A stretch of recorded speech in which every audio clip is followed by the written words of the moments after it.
So as was mentioned in my introduction, I worked with some really big companies as a headhunter and a recruiter, including ADP, Prudential, Johns Hopkins, Becton Dickinson, Black and Decker, University of Maryland System, and so on. So small companies and large, I've kind of seen them all and their processes. So hopefully this will be helpful to you.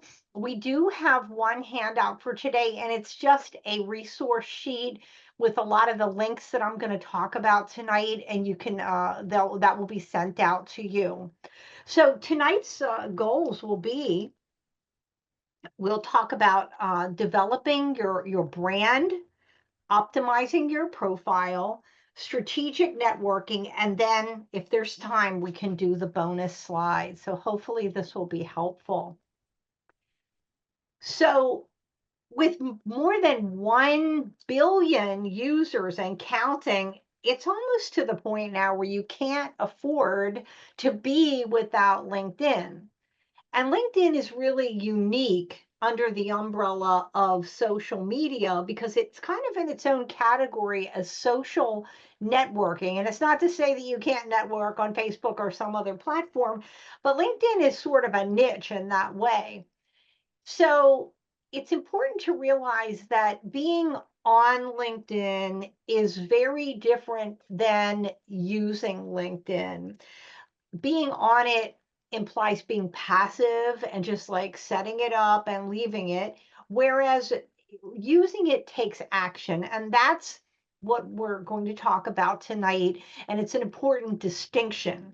So while estimates vary on recruiter use of LinkedIn, usage is very high.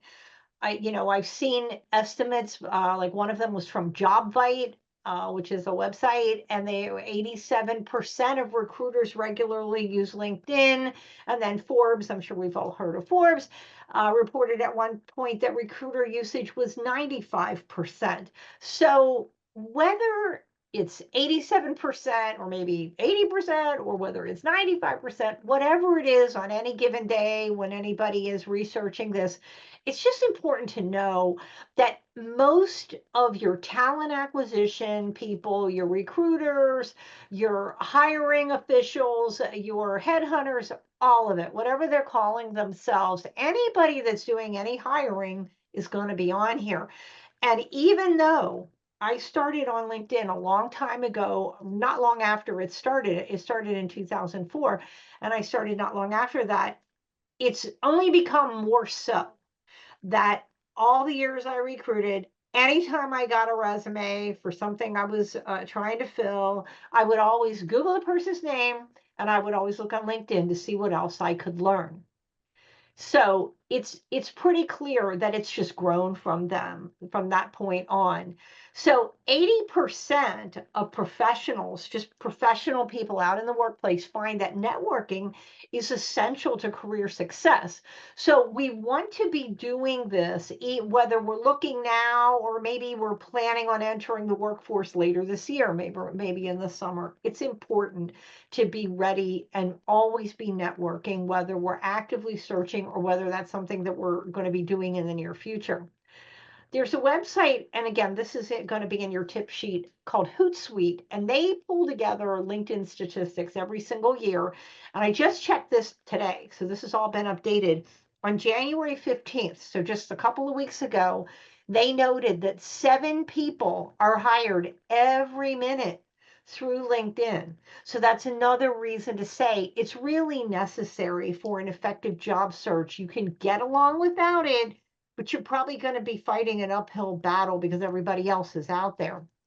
So keep in mind that your resume is not going to be replaced by your profile. It simply complements by adding other information that is not typically included on a resume. For example, on LinkedIn, you can showcase supporting documents. You can show graphics. You could put up a PowerPoint, for example, and feature it as a way to demonstrate your skills. Maybe you're really good with Excel. Maybe you're good with PowerPoint or some other software application or technology, but you can certainly demonstrate that by putting up a work sample by any means. So so some of the reasons to consider are that it's the largest professional networking site, that it builds a specific niche community for yourself and whatever you're interested in. You're not interested necessarily in Bitcoin. You're not interested necessarily in accounting or software engineering, but you are interested in thus and such. And you can develop a community around that. You can use it to target and attract opportunities. And really, it can, if you build this momentum, it can really help get you noticed and help you share what you know how to do, your personal brand. And then it can also help you with your skill development. And we're going to get into that a little bit later.